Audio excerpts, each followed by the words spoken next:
Hello friends, welcome to editorial analysis by simplified civil services. आज 4 मार्च को हम लोग 3 आर्टिकल डिस्कस करेंगे। फर्स्ट आर्टिकल जो डिस्कस करेंगे वो है mountains of plastic are choking the Himalaya state. ये बहुत इंपॉर्टेंट आर्टिकल है आपके मेंस के पर्सपेक्टिव से, GS1 GS3 और प्रीलिम्स के लिए तो यार बहुत ही ज़्यादा इंपॉर्टेंट है। प्री के पर्सपेक्टिव से हम निम्बल रिवर के बारे में बात करेंगे और greater adjutant stork Garud species के बारे में चर्चा करेंगे। ये आपको पूछा जा सकता है इस बार प्रीलिम्स में, प्री के पर्सपेक्टिव से बहुत इंपॉर्टेंट। नेक्स्ट आर्टिकल जो डिस्कस करेंगे वो है why Thailand slam India farm subsidies at the WTO। ये आर्टिकल प्री के पर्सपेक्टिव से हाईली इंपॉर्टेंट है। केन ग्रुप की बात करेंगे, ये नया टर्म है। क्रेन ग्रुप क्या है इसके बारे में चर्चा की जाएगी, इस बार आपको प्री में दिख सकता है। इसके अलावा बाकी जो जनरल आपने पढ़ रखा है, एम्बर बॉक्स, ग्रीन बॉक्स और ब्लू बॉक्स, ये तीनों सब्सिडी के बारे में बात करेंगे। लास्ट आर्टिकल जो डिस्कस करेंगे वो है ग्रे जोन वॉरफेयर। ये ग्रे जोन वॉरफेयर होता क्या है इसके बारे में जानेंगे। स्ट्रिक्टली प्री के लिए ये इंपॉर्टेंट है, आपको पूछा जा सकता है। अगर आपको कंटेंट पसंद आ रहा है तो प्लीज़ आप लोग लाइक करिए, कमेंट करिए, शेयर करिए एंड सब्सक्राइब करिए। ठीक, आइए शुरू करते हैं हमारा एनालिसिस। हमारा फर्स्ट आर्टिकल है mountains of plastic are choking the Himalaya states. यह आर्टिकल द हिंदू में आया है। GS1 GS3 मेंस के पर्सपेक्टिव से, एसए के पर्सपेक्टिव से यह आर्टिकल बहुत ज़्यादा इम्पॉर्टेंट है। इस आर्टिकल में हम लोग बात करेंगे अभी क्या सिचुएशन है हिमालय स्टेट में प्लास्टिक पॉल्यूशन की। इसके अलावा डेटा की बात करेंगे, इंडिया में जो प्लास्टिक पॉल्यूशन है उसको डील करने के लिए किस तरीके से वेस्ट मैनेजमेंट किया जा रहा है, प्लास्टिक वेस्ट मैनेजमेंट किया जा रहा है और क्या डेटा है, हम कितना प्रोड्यूस करते हैं और कितना हम कैपेबल हैं मैनेज करने में। इसके अलावा जो लॉज हैं उसके बारे में चर्चा करेंगे और लॉज के रिगार्डिंग जो इश्यूज आ रहे हैं उस पर बात की जाएगी। लोकल बॉडीज़ की कैपेसिटी के बारे में बात करेंगे और फाइनली सॉल्यूशन के बारे में चर्चा की जाएगी। ये जो हमारा लास्ट के कुछ पॉइंट्स हैं ये वाले, ये हमारे सॉल्यूशंस रहेंगे। तो ये सारे सॉल्यूशन आपको लिखना है, नोट्स बना के रखना है, मेंस में आपके सॉल्यूशन काम आएंगे। इनोवेटिव सॉल्यूशंस है ना, वैसे उतने ज़्यादा भी ऐसे नहीं है कि आप नहीं सोच पाएंगे, जेनेरिक हैं कुछ, तो कुछ अच्छे हैं, उसको ज़रूर नोट डाउन कर सकते हैं। प्रीलिम्स के पर्सपेक्टिव से बात करें तो प्रीलिम्स के पर्सपेक्टिव से भी हमें करंट सिचुएशन में कुछ ऐसे एग्जांपल्स दिए जो आप यूज़ कर सकते हैं, मेंस में भी काम आ सकते हैं और प्री में भी आपको पूछा जा सकता है। ग्रेटर एडजुटेंट स्टॉक के बारे में बात करेंगे, स्पीशीज़ के बारे में बात करेंगे। ठीक है, इसको क्या बोलते हैं, गरुड़ भी बोलते हैं, है ना। लोकल नाम से क्या, किस नाम से जानी जाती है, गरुड़। तो गरुड़ स्पीशीज़ के बारे में बात करेंगे, बहुत इंपॉर्टेंट है UPSC प्रीलिम्स 2024 के लिए यार, ये कई सालों से न्यूज़ में है और आ सकता है आपको। ठीक है, और नंबुल रिवर के बारे में बात करेंगे प्रीलिम्स के पर्सपेक्टिव से, ये भी इंपॉर्टेंट है। दोनों चीज़ के बारे में चर्चा करेंगे, प्री और मेंस दोनों एस्पेक्ट कवर करेंगे। शुरू करते हैं आर्टिकल।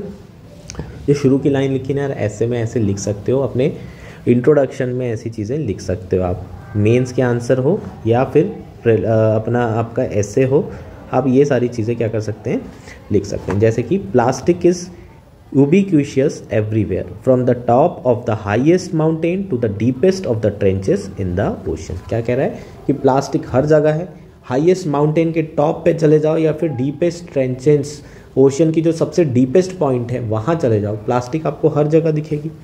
ह्यूमन के लंग्स में आपको प्लास्टिक मिलेगा, प्लेसेंटा में भी आपको प्लास्टिक मिलेगा। माइक्रो प्लास्टिक जो बहुत छोटे छोटे प्लास्टिक के कण होते हैं वो आपको शरीर में भी मिल जाएंगे। माइक्रो प्लास्टिक होते क्या हैं, बेसिकली ये जो लार्ज प्लास्टिक्स होते हैं उसी के डिग्रेडेशन और फ्रेगमेंटेशन से बहुत छोटे छोटे माइक्रो साइज के प्लास्टिक्स जो है क्या हो जाते हैं, बन जाते हैं और हमारी बॉडी में और अलग अलग जगह पे एक्यूमुलेट हो जाते हैं। अगर आप हिमालय माउंटेन्स में देख लो, रिवर्स में देख लो, लेक स्ट्रीम्स में देख लो, माइक्रो प्लास्टिक के डिपोजिशन और एक्यूमुलेशन आपको 100% मिल जाएंगे। ठीक है, तो ऑब्वियसली यही जो माइक्रो प्लास्टिक होगा ग्लेशियर्स में रहेगा, उसके बाद ग्लेशियर्स पिघलेंगे, वही रिवर्स जो है रिवर्स में जाके घुल जाएगा और यही रिवर्स से हम एग्रीकल्चर में जो है प्रोडक्शन करते हैं, एग्रीकल्चर करते हैं, अपना क्रॉप्स प्रोड्यूस करते हैं, इसी पानी को जो है पिया जाता है तो आपके शरीर में आता है ये माइक्रो, तो बहुत हार्मफुल है। प्लास्टिक हर जगह हो चुका है अपने शरीर में, या फिर आप बाहर भी बात कर लें, अगर आप बाहर अपना परिसर देख लें तो वहाँ हर जगह प्लास्टिक आपको मिल जाएगी। जानवरों को खाते देखें तो आप अपनी गाय को देख लें, हमेशा प्लास्टिक जो है उनके पेट में मिलते हैं। बहुत सारी गायों की ऐसे डेथ हो चुकी है प्लास्टिक खाने से। तो ये एक साइकिल चल चुका है और प्लास्टिक पॉल्यूशन से डील करना बहुत ज़्यादा इम्पॉर्टेंट हो चुका है। ठीक है, अगर अनसाइंटिफिक प्लास्टिक डिस्पोजल होगा तो ऑब्वियसली सॉइल और वाटर पॉल्यूशन होगा, हिमालय रीजन में होगा और बाकी रीजन में भी होगा, लेकिन हिमालय रीजन बहुत ज़्यादा वनरेबल है, इसलिए इस पे ज़्यादा फोकस किया जाना चाहिए।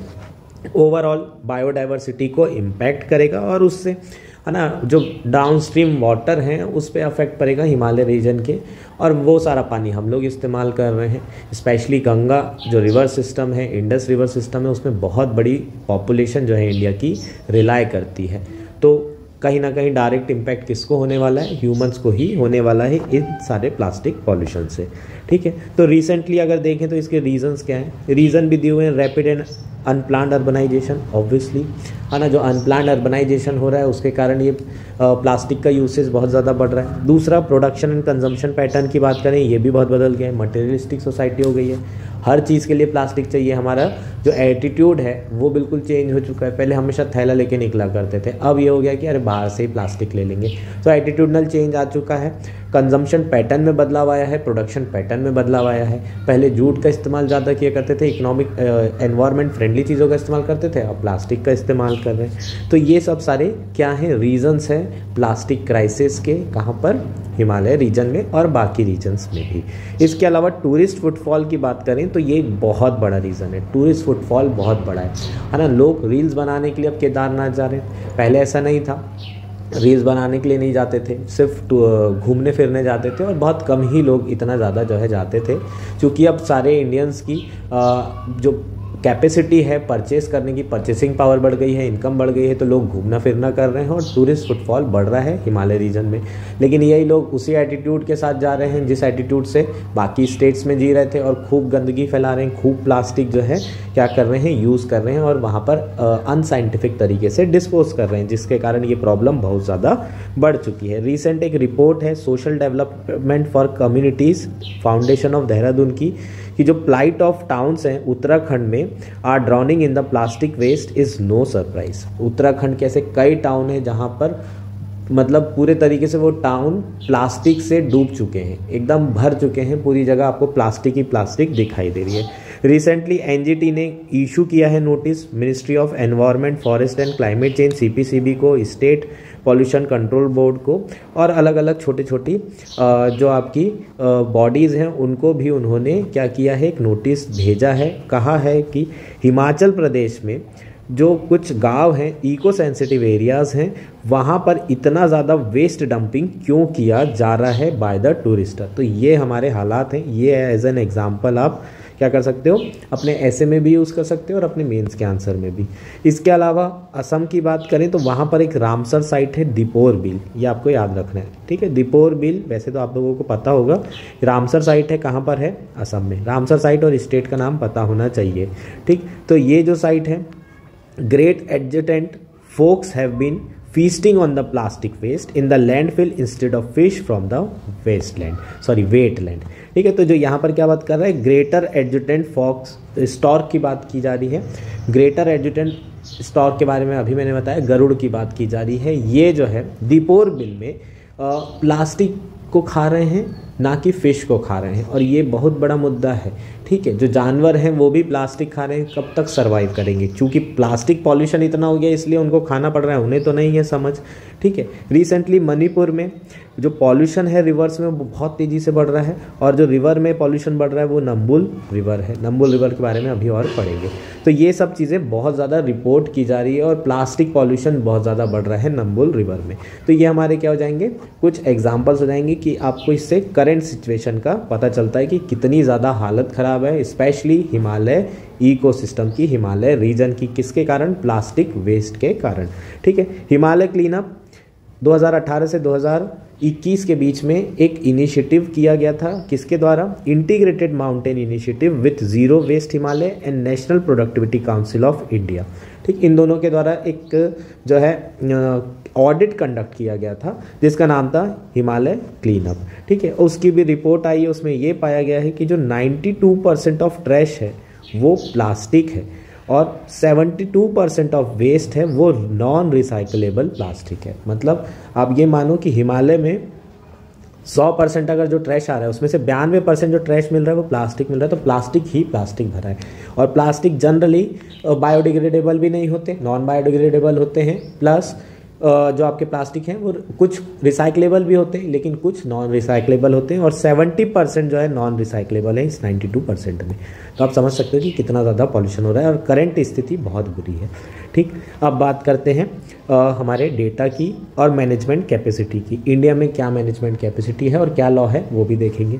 ठीक, प्लास्टिक ओवरशूट डे की बात कर लेते हैं। ये वो दिन होता है जब amount of plastic surpasses the capacity of waste management system to manage this plastic.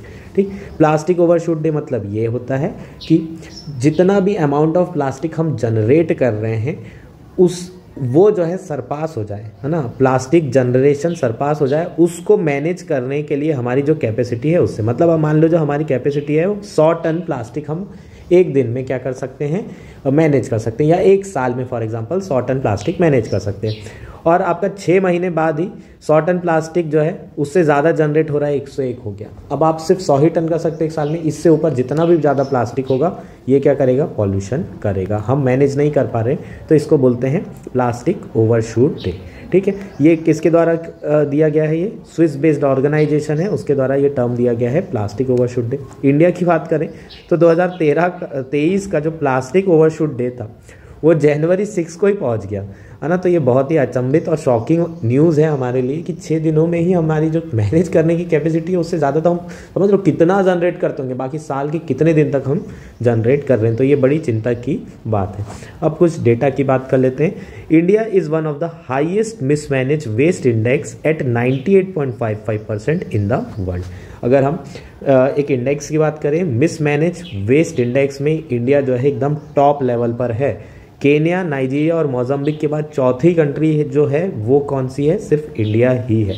और इस इंडेक्स में क्या गैप बता रहा है, ये गैप बता रहा है कि हमारी वेस्ट मैनेजमेंट कैपेसिटी और प्लास्टिक कंजम्पशन करने में जो गैप है वो कितना ज़्यादा है। ठीक है, तो हमारी वेस्ट मैनेजमेंट कैपेसिटी है नहीं और हम कंजम बहुत कर रहे हैं, जनरेट प्लास्टिक बहुत ज़्यादा कर रहे हैं। सरकार क्या कहती है, सरकार कहती है कि लगभग 60% ऑफ प्लास्टिक वेस्ट हम लोग रिसाइकल कर रहे हैं अलग अलग जगह के डेटा से। लेकिन अगर हम देखें थोड़ा डिटेल में तो इंडिया केवल 12% ऑफ इट्स प्लास्टिक वेस्ट को रिसाइकल कर रहा है थ्रू मैकेनिकल रिसाइकलिंग। 20% के आसपास जो वेस्ट है उसे end of the life solution जैसे कि जला दिया जा रहा है, प्लास्टिक टू फ्यूल बना रहा है या फिर रोड मेकिंग में किया जा रहा है। मतलब 20% के आसपास तो हम जला रहे हैं और उसको हम स्टिल कह रहे हैं कि हम इसकी रिसाइकलिंग कर रहे हैं। यार जला रहे हैं मतलब आप समझ रहे हो ना, जला रहे हैं मतलब एयर पॉल्यूशन ही हो रहा है इससे, तो ये रिसाइकलिंग तो नहीं हो रही है। तो अभी भी जो हमारा डेटा है वो प्रॉपर डेटा नहीं है, क्वांटम ऑफ प्लास्टिक जनरेशन का प्रॉपर डेटा हमें पता नहीं है, कितना हम रिसाइकल कर रहे हैं उसका सही डेटा नहीं है। अब लॉस की बात कर लेते हैं और उससे रिलेटेड कुछ इश्यूज़ के बारे में बात कर लेते हैं। लीगल मैंडेट क्या है वेस्ट मैनेजमेंट के लिए, किस तरीके से हम प्लास्टिक को क्या कर सकते हैं, मैनेज कर सकते हैं। सॉलिड वेस्ट मैनेजमेंट रूल्स 2016 में बनाए गए थे, उसी तरीके से प्लास्टिक वेस्ट मैनेजमेंट रूल 2016 में बनाए गए और एक्सटेंडेड प्रोड्यूसर रिस्पॉन्सिबिलिटी 2022 में लाई गई। ये तीनों चीज़ जो है, ये तीनों फ्रेमवर्क आपके क्या करते हैं, मैनेज करते हैं plastic waste management for India. ठीक है, ये क्या है, लीगल मैंडेट है। इसमें the special needs of hill are recognised only in solid waste management, while plastic waste management and EPR have not recognise the special needs of hill. Himalaya जो ecosystem है बहुत ज़्यादा वनरेबल होता है, उसकी स्पेशल नीड्स को आपको रिकॉग्नाइज करना होता है। लेकिन पहला इशू ये है कि ये जो सॉलिड वेस्ट मैनेजमेंट है 2016 वाला, इसमें तो हील्स के बारे में बात कहा है, उसको स्पेशल रिकॉग्निशन भी दिया है कि इनकी जो नीड्स है उसको अलग से रिकॉग्नाइज करना ज़रूरी है। लेकिन 2016 का जो प्लास्टिक वेस्ट मैनेजमेंट रूल है उसमें कुछ भी नहीं है। EPR ने भी ये सारी चीज़ें रिकॉग्नाइज नहीं की है। तो सबसे पहला इशू क्या है कि ये चीज़ स्पेशल ट्रीटमेंट जो हिमालय इकोसिस्टम को मिलना चाहिए वो नहीं दिया गया है प्लास्टिक वेस्ट मैनेजमेंट रूल्स में। कुछ स्टेट हैं जो हिमालय रीजन में है, उन्होंने अपने अपने तरीके से कुछ लॉज बनाए हैं ताकि इस प्रॉब्लम से डील किया जा सके, प्लास्टिक पॉल्यूशन को कर्ब किया जा सके। जैसे कि हिमाचल प्रदेश और सिक्किम की बात करें, उन्होंने यूज़ ऑफ प्लास्टिक पे कंप्लीट बैन लगा दिया है। हिमाचल प्रदेश ने बायबैक पॉलिसी शुरू की है, buyback policy for non recyclable and single use plastic waste since 2019। अब आप हिमाचल प्रदेश जाएंगे तो आप वहाँ पर अपना जो भी सिंगल यूज प्लास्टिक है उसे बेच सकते हैं, आपको उसका पैसा मिल जाएगा। तो सरकार ने हिमाचल प्रदेश स्टेट में ये सारी पॉलिसीज़ क्या की हुई है, इम्प्लीमेंट कर रही है। लेकिन उसके बावजूद भी लिटर बहुत ज़्यादा हो रहा है ना। इसके रीजंस क्या है यार, लोगों को अभी भी एटीट्यूड का इशू है, लोगों में अभी भी वो बिहेवियर चेंज दिखाई नहीं दे रहा है। सिक्किम की बात करते हैं, सिक्किम ने क्या किया है, उन्होंने जो मिनरल वाटर यूज़ के लिए जो पैकेजिंग होती है प्लास्टिक वाली, उसको बैन कर दिया है जनवरी 2022 से। और इनका जो सिस्टम है, रेगुलेटरी सिस्टम, वो भी बहुत ज़्यादा रोबस्ट है। लेकिन प्रॉपर इंफ्रास्ट्रक्चर ना होने के कारण यहाँ पर भी अभी भी जो प्लास्टिक लिटर प्रॉब्लम है वो भी प्रॉब्लम सॉल्व नहीं हो रही है। मिजोरम की बात करें तो ये रेगुलेटरी फ्रंट में बहुत एक्टिव हैं, यहाँ पर प्रॉपर बायलॉज बनाए गए हैं और यहाँ पर काम काफ़ी बेहतर हो रहा है। त्रिपुरा ने भी ऐसे कई सारे पॉलिसी चेंजेस किए हैं, म्युनिसिपल बायलॉज में चेंजेस किए हैं ताकि सिंगल यूज़ प्लास्टिक को क्या किया जा सके, एलिमिनेट किया जा सके। लेकिन अभी तक के यहाँ पर भी रिजल्ट विजिबल दिखाई नहीं दे रहे हैं। The collective mandate of solid waste management, plastic waste management and EPR require waste segregation at source. अगर आप देखें कलेक्टिव मैंडेट की बात करें, तीनों में अगर देखें तो एक चीज़ लिखी हुई है कि जो वेस्ट का सेग्रीगेशन है ना, वो कहाँ पर होना चाहिए, सोर्स में होना चाहिए।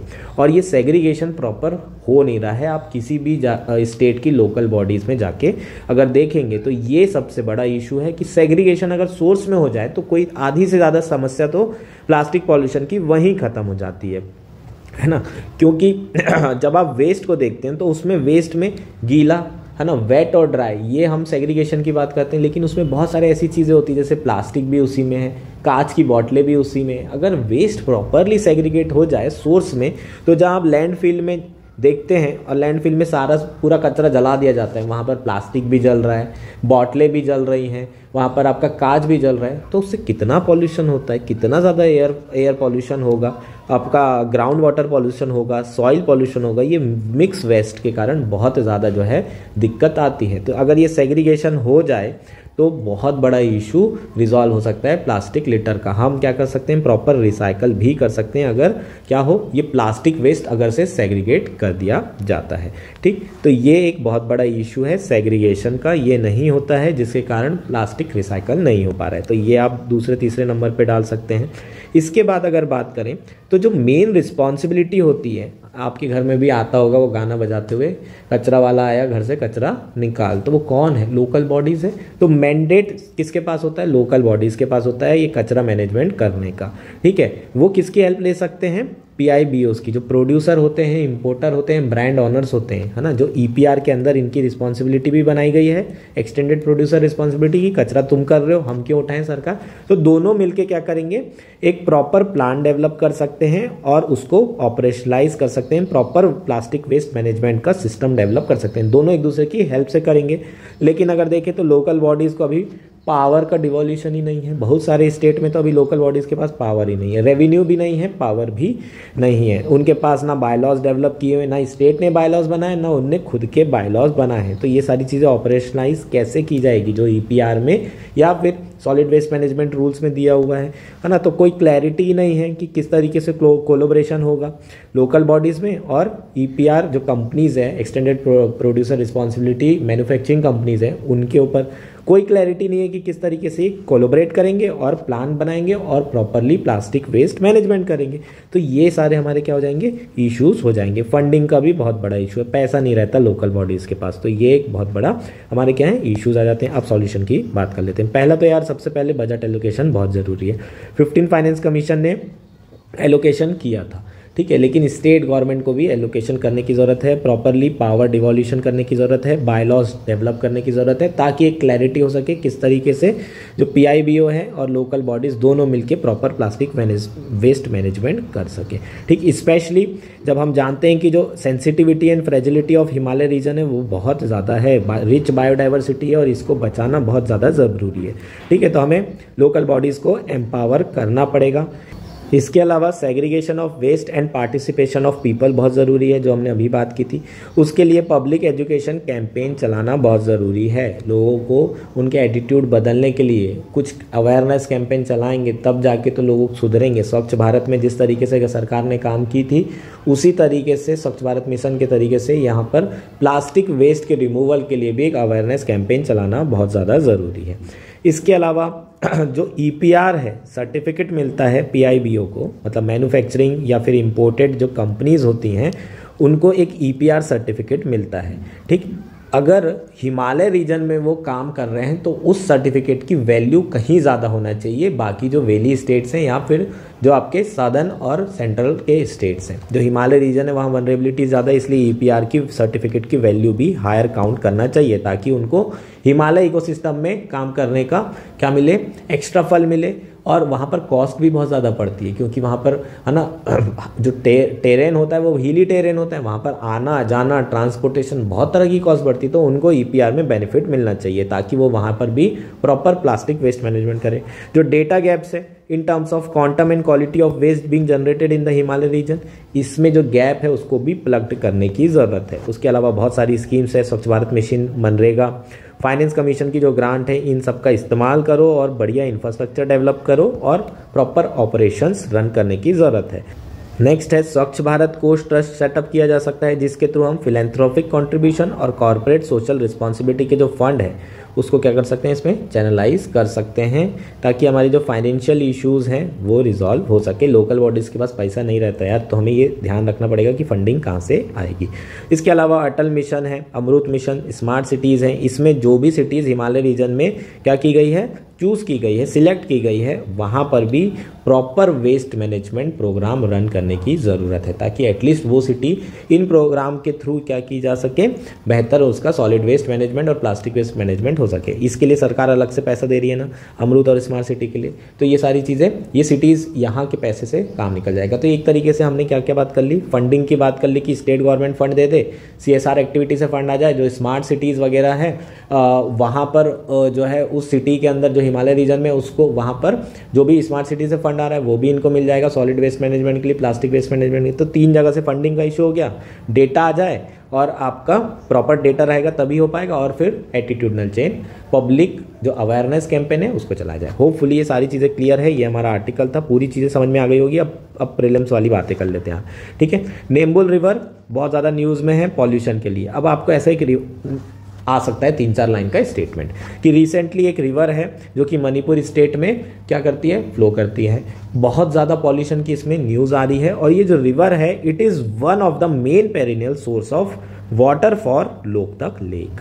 ये मेन पॉइंट है, ये जो है लोकतक लेक के लिए एक बहुत इंपॉर्टेंट पेरिनियल वाटर सोर्स है। तो ये जो है 3 पॉइंट आपको पूछेगा और बोलेगा कि बताओ कौन सी रिवर की हम बात कर रहे हैं, 1 2 3 4, और आंसर आएगा नेम्बुल रिवर। समझ में आएंगे, प्री में पूछा जाएगा। नेक्स्ट गरुड़ की बात कर लेते हैं यार। गरुड़ आप जानते हैं हिंदू रिलीजन में बहुत पूछे जाते हैं, ठीक। अंग्रेजी नाम क्या है, ग्रेटर एडजुटेंट स्टॉक। ये जो है लॉन्ग नेक्ड लार्ज बर्ड्स होते हैं, आपने देखा भी होगा, फोटो में भी देखा होगा एटलीस्ट। पूरे south Asia and south east Asia में एक ज़माने में ये जो है गरुड़ आपको मिला करते थे, ये स्पीशीज़ मिला करती थी, लेकिन अब केवल 3 ग्रीडिंग ग्राउंड बचे हैं। एक कंबोडिया में है और 2 इंडिया में है, एक असम में है और दूसरा बिहार भागलपुर में। असम वाला काफ़ी बड़ा रीजन है और बिहार वाला बहुत छोटा रीजन है जो कि ब्रीडिंग ग्राउंड है।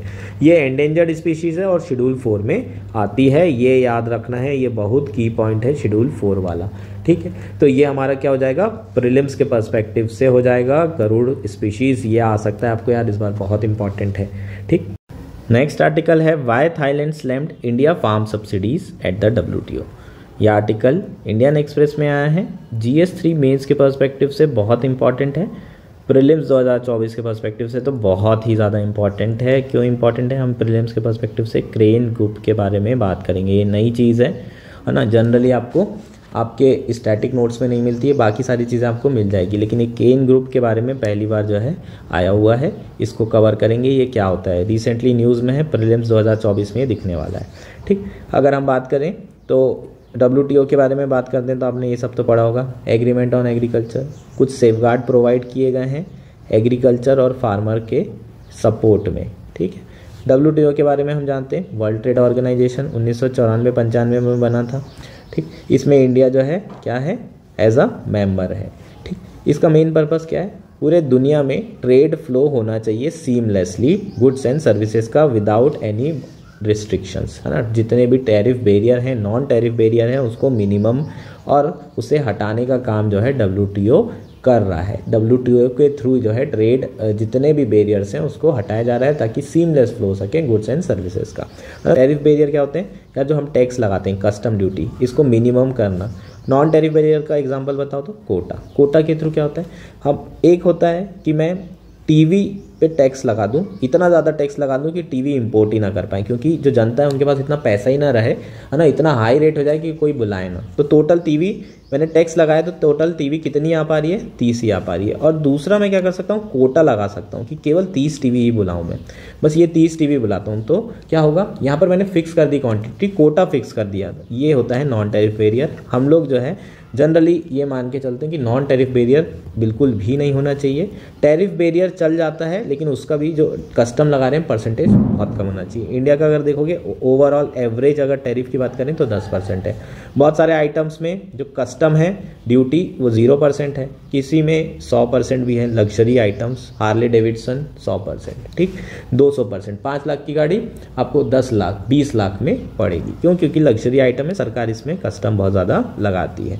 इसके अलावा वीट हो गया, राइस हो गया, इनमें भी 60% और 50% के आसपास टैक्स लगाया जाता है, ताकि जो वीट इंडिया में आ रहा है उसकी कॉस्ट ज़्यादा रहे। अगर मान लो कि बहुत सस्ता आ गया, पूरे वर्ल्ड में प्राइसेस गिर गए और इंडिया में पूरे के पूरा वीट और राइस आ जाता है, तो ऐसे में क्या हो जाएगा, इंडिया का जो मार्केट है वो क्रैश हो जाएगा। यहाँ पर भी प्राइसेस 2 रुपये 3, तो फार्मर्स के तो मतलब दिक्कत हो जाएगी ना यार, फार्मर्स के तो बहुत इश्यूज़ होने वाले हैं। फिर उन्होंने तो इतना खर्चा किया, इतना लोन लिया है, और उसके बाद जो है अगर उन्हें उनके कॉस्ट ऑफ प्रोडक्शन ना मिले तो दिक्कत हो जाएगी। फिर MSP का झंझट हो जाता है, ठीक है। तो इसलिए जो है सरकार जो है कुछ सेफगार्ड्स WTO में दिए हुए हैं, उसको इस्तेमाल करती है, ठीक। कुछ सब्सिडीज़ भी देती है सरकार। 3 तरह की सब्सिडीज़ दे सकते हैं, एक है एम्बर बॉक्स, दूसरा है ब्लू बॉक्स और तीसरा है ग्रीन बॉक्स। ये जो ग्रीन बॉक्स है ये नॉन ट्रेड डिस्टॉर्शन सब्सिडी है, बाकी ये दोनों सब्सिडी ट्रेड डिस्टॉर्ट करने वाली सब्सिडी है, ठीक। तो ये सब्सिडीज़ भी अलाउ है, लेकिन इसमें लिमिट लगा दी गई है 10% की। बाकी इसको आप ग्रीन बॉक्स सब्सिडी जितना चाहें दे सकते हैं। ग्रीन बॉक्स सब्सिडी का एग्जांपल क्या है, इरिगेशन फैसिलिटी के लिए सरकार क्या कर सकती है, कैनल बना सकती है, पूरा खर्चा कर सकती है। सरकार रिसर्च एंड डेवलपमेंट करने के लिए कोई भी क्रॉप है उसकी सीड्स डेवलप करने के लिए BT कॉटन जैसे बनाया गया, या फिर एक DMH11 मस्टर्ड के लिए जो अपने बायोटेक्नोलॉजी जेनेटिकली मॉडिफाइड इंजीनियरिंग का जो यूज़ करके आप सीड्स बना रहे हैं, वो आप कर सकते हैं। रिसर्च जितनी चाहे कर सकते हैं, लेकिन आप ट्रेड डिस्टॉर्शनरी जो सब्सिडीज़ हैं वो नहीं दे सकते, एक लिमिट के अंदर ही आपको देना पड़ेगा, ठीक है। अब बात कर लेते हैं आर्टिकल का। ये हमारा बेसिक चीज़ें हो गई, बैकग्राउंड हो गया। रिसेंटली थाईलैंड ने अपने जो एम्बेसडर है WTO में जो भेजा था उसको क्या किया है, रिप्लेस कर दिया। क्यों किया है, क्योंकि न्यू दिल्ली ने प्रोटेस्ट किया था। जो इंडिया का पब्लिक स्टॉक होल्डिंग प्रोग्राम है उस पर थाईलैंड के एम्बेसडर ने बहुत ज़्यादा ख़राब कमेंट्स किए थे। इंडिया ने प्रोटेस्ट किया और उसके बाद थाईलैंड की सरकार ने उनको क्या कर दिया है, रिप्लेस कर दिया है, ठीक। तो उन्होंने क्या कहा था, उनका ये कहना था कि जो इंडिया का पब्लिक डिस्ट्रीब्यूशन सिस्टम है वो गरीबों को फूड बांटने का नहीं है। सरकार क्या करती है, PDS में बहुत सारा प्रोक्योरमेंट करती है फूड को MSP में, और फिर लोगों को बांटने की जगह क्या करती है, एक्सपोर्ट कर देती है। चूँकि सस्ते में खरीदती है और एक्सपोर्ट करती है, तो जो दूसरी कंट्री है उनको नुकसान हो जाता है ना। सरकार सस्ते में अगर बेचेगी दुनिया में, है ना, पूरे वर्ल्ड में अगर सस्ते में बेचेगी तो किसका प्रोडक्ट बिकेगा, इंडिया का ही बिकेगा। और थाईलैंड की बात करें तो Thailand second largest rice exporter है वर्ल्ड में, लेकिन मैक्सिमम मार्केट की बात करोगे राइस एक्सपोर्ट में 42% मार्केट किसका है, इंडिया का। तो इनका क्या एलिगेशन है कि ये लोग जो है अपना फूड पब्लिक डिस्ट्रीब्यूशन सिस्टम के नाम पर, इस पब्लिक स्टॉक होल्डिंग के नाम पर सारा का सारा जो ग्रेन है उसे प्रोक्योर करते हैं, राइस को प्रोक्योर करते हैं और लोगों को बांटने की जगह सारा एक्सपोर्ट कर देते हैं सस्ते दामों में। और हमारे फार्मर्स को नुकसान होता है, क्योंकि हम लोग तो ऐसी सब्सिडी नहीं दे रहे हैं, हम लोग सस्ते में नहीं बेच रहे हैं, तो हमारे प्रोडक्ट बिकते नहीं हैं और इनके प्रोडक्ट बिक जाते हैं। और ये क्या है, ट्रेड डिस्टॉर्शन है। इसलिए ये जो है नहीं होना चाहिए और इनका जो प्रोग्राम है पब्लिक डिस्ट्रीब्यूशन सिस्टम का उसे बंद करना चाहिए, ऐसे स्टेटमेंट दे दिए। अब ऐसे में तो दिक्कत हो ही जाएगी, है ना। इंडिया वालों ने तुरंत प्रोटेस्ट किया और बेचारी को रिप्लेस कर रहे हैं। अब नेक्स्ट है व्हाट वर थाईलैंड कंसर्न्स। ठीक है, तो अभी हमने थाईलैंड के कंसर्न्स के बारे में बात कर ली। थाईलैंड जो है 20 नेशन केन्स ग्रुप का मेंबर रहा है, जो इंडिया के जो पब्लिक स्टॉक होल्डिंग प्रोग्राम है उस पर बहुत ज़्यादा सवाल उठाया करते हैं। 2013 में बाली पीस क्लॉज हुआ था और जिसमें इंडिया ने, है ना, ये एश्योरेंस ले लिया था कि हमारे जो पब्लिक स्टॉक होल्डिंग प्रोग्राम है, जब तक इसका परमानेंट क्या नहीं हो जाता, निवारण नहीं हो जाता, इसका परमानेंट सॉल्यूशन नहीं आता, कोई भी हमारे खिलाफ कंप्लेंट नहीं करेगा। और इस पीस क्लॉज में ये सारी चीज़ें एश्योर की गई थी। अभी तक के फिर पब्लिक स्टॉक होल्डिंग पे कोई भी परमानेंट सॉल्यूशन नहीं आया है। ठीक है, लेकिन क्योंकि ये एक तरीके से ट्रेड डिस्टॉर्शन तो है ही। ट्रेड डिस्टॉर्शन कैसे, आप लोगों से क्या कर रहे हो, एमएसपी पे ले रहे हो, है ना। तो मार्केट मैकेनिज्म यहाँ पर पूरी तरीके से फेल हो जा रही है। मार्केट मैकेनिज्म फेल क्यों हो रही है, जो प्राइसेस हैं वो डिमांड सप्लाई पे आना चाहिए, लेकिन प्राइसेस कौन डिसाइड कर रहा है, गवर्नमेंट एमएसपी पे डिसाइड कर रही है। ठीक, किससे डिसाइड कर रही है, कॉस्ट ऑफ प्रोडक्शन वगैरह वगैरह चीज़ों से। लेकिन प्राइसेस कैसे होने चाहिए डिसाइड, आपके डिसाइड होना चाहिए डिमांड और सप्लाई से। बाहर से जो चीज़ें आ रही हैं, पूरे क्रॉप्स आ रहे हैं, वो तो सब्सिडाइज नहीं है।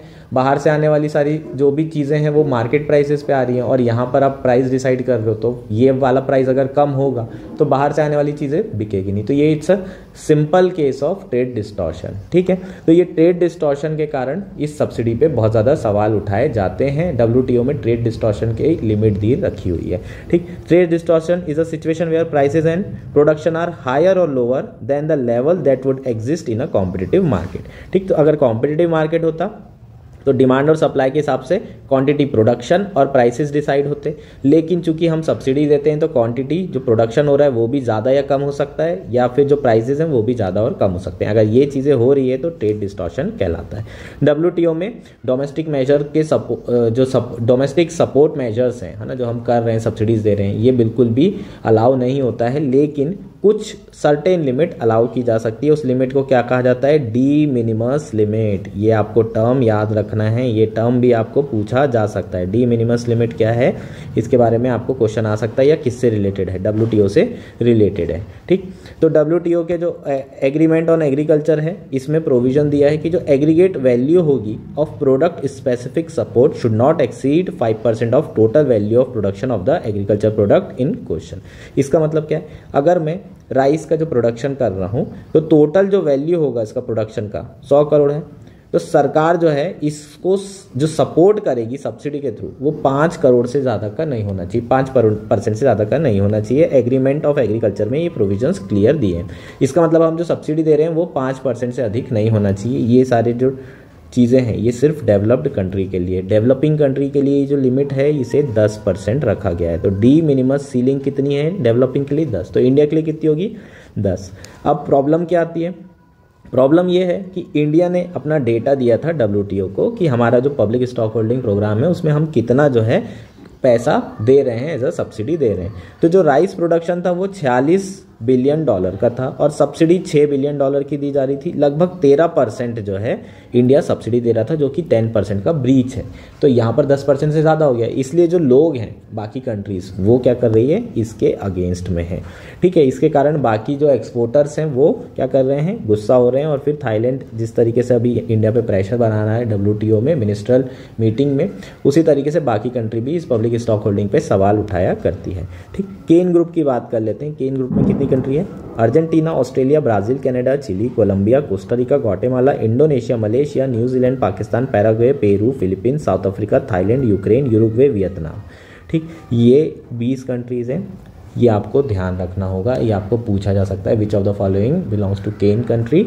ठीक है, which of the countries belongs to Cairns group. ठीक, इस तरीके से आपको आ सकता है 1 करेक्ट, 2 करेक्ट, 3 करेक्ट। तो प्लीज़ एक बार इसको लिख लेंगे, ये बहुत इंपॉर्टेंट है। केन ग्रुप, केन ग्रुप है क्या, it's a lobby, it's a basically a group of country which has been lobbying for agriculture trade liberalization। ये कंट्री एग्रीकल्चर ट्रेड लिबरलाइजेशन की बात करती है और इंडिया के जो प्रोग्राम है उसके पीछे पड़े हैं, MSP जो प्रोग्राम है उसके पीछे भी पड़े हैं कि इसको डिसमेंटल कराओ। ये केन ग्रुप है ना, बेसिकली इंडिया के अगेंस्ट में ही है, इंडिया की इस प्रोग्राम के अगेंस्ट में ही बनाया गया और बाकी कंट्रियों के भी।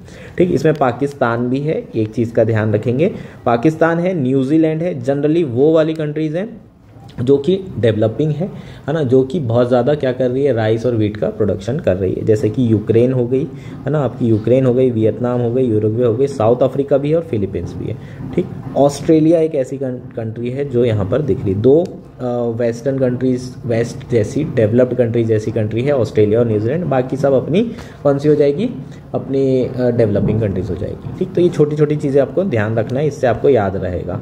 ठीक है, तो ये इंडिया की जो सब्सिडी है 13% पहुंच गई। हालांकि इंडिया ने क्या कहा है कि भाई तो तुम सब्सिडी का कैलकुलेशन करते हो वो तुम जो है 1986-88 के प्राइसेस के हिसाब से कर रहे हो। बेस ईयर क्या रखा है इन लोगों ने, 1986-88, और उस साल में बहुत ज़्यादा इन्फ्लेशन था इंडिया का इस रेफरेंस ईयर में। तो ये लोग जो सब्सिडी कैलकुलेट कर रहे हैं वो इस बेस ईयर के हिसाब से कर रहे हैं, और ये बिल्कुल गलत है, ऐसा इंडिया का कहना है। तो ये जो कैलकुलेशन है ना, उस पर भी सवाल उठाया जाता है इंडिया के कारण, और जो एस्टिमेशन है वो ओवर एस्टिमेट हो रहा है सब्सिडी का, इंडिया इतनी सब्सिडी दे ही नहीं रहा है। ठीक है, तो ये बेसिकली हमारा क्या था, पूरा का पूरा आर्टिकल था। बाली के बारे में आपको पूछा जा सकता है, बाली पीस क्लॉज और पब्लिक स्टॉक होल्डिंग जो हमारी परमानेंट सॉल्यूशन है वो आया या नहीं आया। अभी जो रीसेंट बैठक हुई थी उसमें कोई डिसीजन नहीं हुआ है, परमानेंट सॉल्यूशन नहीं आया है पर public stock holding of food का। ठीक है, तो ये हमारा क्या था, कंप्लीट आर्टिकल था। होपफुली सारी चीज़ें आपको क्लियर हो गई होगी। हमारा लास्ट आर्टिकल है grey zone warfare. Indian Express में आर्टिकल आया है और ये प्रीलिम्स 2024 के पर्सपेक्टिव से इंपॉर्टेंट है, मेंस के पर्सपेक्टिव से इतना इंपॉर्टेंट नहीं है। आपको पता होना चाहिए, आप कहीं यूज़ कर सकते हो, ऐसा नहीं है कि कहीं यूज़ नहीं आएगा, मेंस में भी यूज़ हो सकता है, लेकिन प्री के लिए ज़्यादा इंपॉर्टेंट है। प्री आ रहा है इसलिए प्री वाली चीज़ों को ज़्यादा प्रेफरेंस दिया जा रहा है। ठीक है, तो अभी 2-3 महीने में आने वाला है, इसलिए अपन प्रीलिम्स में जो आ सकता है उस पर ज़्यादा फोकस करेंगे। ये जो टर्म है रिसेंटली यूज़ किया गया था किसके द्वारा, chief of defence staff general Anil Chauhan के द्वारा रायसीना डायलॉग में। रायसीना डायलॉग में इस बार कौन सी कंट्रीज आई हैं, NB8 कंट्रीज आई हैं, नॉर्डिक बाल्टिक 8 कंट्रीज। इसके बारे में मैं ऑलरेडी डिस्कशन कर चुके हैं, 8 कंट्री के नाम, बाल्टिक सी में कौन कौन सी कंट्रीज़ हैं ये सब हम डिस्कस कर चुके हैं। ठीक है, इसके बारे में अलग से पढ़ लेना है, NB8 हमने पहले कर चुके हैं। आप लोग अगर नहीं किए हैं तो एक बार सर्च करके सारी कंट्रीज़ के बारे में पढ़ लेंगे। ठीक, यहाँ पर चीफ ऑफ डिफेंस स्टाफ की बात की जा रही है, अनिल चौहान है इनका नाम। ये आपको state PCS, MP, Maharashtra, UP इसमें पूछा जा सकता है। इसमें इन्होंने लेटेस्ट जो है ग्रे जोन वारफेयर की बात की। ये एक इनफॉर्मल वारफेयर है ना, एक नया वर्ड आया है, इसके बारे में हम डिस्कशन करेंगे। ये एक्चुअल में ग्रे जोन वारफेयर होता क्या है। ठीक, तो जो ग्रे जोन वारफेयर है वो बेसिकली एक मिडिल स्पेस है, ना ही ये ब्लैक है ना ही ये वाइट है। वाइट का मतलब जो पीसफुल एरिया है, ब्लैक का मतलब डायरेक्ट कन्फ्लिक्ट हो रहा है। ये ग्रे जोन बन गया है, ना ही डायरेक्ट कन्फ्लिक्ट है यहाँ पर, ना ही यहाँ पर पीस है। इसके अगर हम एग्जाम्पल की बात करें तो जो चाइना का प्रेजेंस है साउथ चाइना सी में, वो एक तरीके से क्या है, ग्रे जोन वॉरफेयर है। इवन इंडिया में भी लद्दाख वाले की भी बात करें तो डिस्प्यूटेड एरिया बहुत सारा है, ग्रे एरिया बहुत ज़्यादा है, जिसमें दोनों ही क्लेम कर रहे हैं कि ये हमारा है, ये हमारा है। तो ये भी काय में आएगा, ग्रे जोन वॉरफेयर में आएगा। ठीक, इसमें किस तरीके की एक्टिविटीज़ की जाती है इस वॉरफेयर में, बेसिकली है ना, ऐसे कई एक्टिविटीज़ जैसे कि स्मगलिंग को बढ़ा दो, है ना, जैसे पाकिस्तान करता है कश्मीर में, वो भी ये ग्रे जोन, हालांकि यहाँ क्लैरिटी है लेकिन उसकी एक्टिविटीज़ जो कश्मीर में वही similar activities grey zone warfare में भी देखने को मिलती है। जैसे कि साइबर अटैक कर रहे हैं, है ना, यहाँ की इकोनॉमिक एक्टिविटीज़ को क्या किया जा रहा है, इन्फ्लुएंस किया जा रहा है, यहाँ के लोगों को इन्फ्लुएंस किया जा रहा है, और कई तरीके assassination, disinformation campaign, mercenary operation, इस तरीके की एक्टिविटी इस जोन में की जाती है। ठीक, ये टैक्टिक्स बहुत यूज़ की गई थी कोल्ड वॉर एरा में US और USSR राइवलरी के बीच में। ऐसा क्यों किया गया था, दोनों ही न्यूक्लियर पावर है और डायरेक्ट कन्फ्लिक्ट तो हो नहीं सकता था, तो ये लोग जो है इनडायरेक्ट कन्फ्लिक्ट में लगे रहते थे। ठीक, तो ग्रे वॉरफेयर जो है उसमें आपका imposition of duties, economic sanctions, ये सब भी इंक्लूड होता है। ठीक, तो ये सारी चीज़ें US भी यूज़ कर रहा था ग्रे जोन वॉरफेयर टैक्टिक्स में, और चाइना तो कर ही रहा है। चाइना ताइवान वाले केस में भी देख लो तो वहाँ पर भी ग्रे जोन टैक्टिक्स चल रही है, ग्रे जोन वारफेयर वाली, उनके ऊपर कई सारे इम्पोजिशंस लगा के रखें, तुम यहाँ नहीं आओगे। इसके अलावा चाइना की जो साउथ चाइना सी में प्रेजेंस है, अपना सॉवरेनिटी क्लेम कर रहे हैं, असर्टिवनेस दिखा रहे हैं, ये सब ग्रे जोन वॉरफेयर के क्या हैं, एग्जांपल्स हो जाएंगे। ये आपको पता होना चाहिए टर्म के बारे में। ठीक है, होपफुली ये सारी चीज़ें आपको क्लियर हो गई होगी। हमारा आर्टिकल यहीं तक था। That's it for today. Thank you and enjoy your day.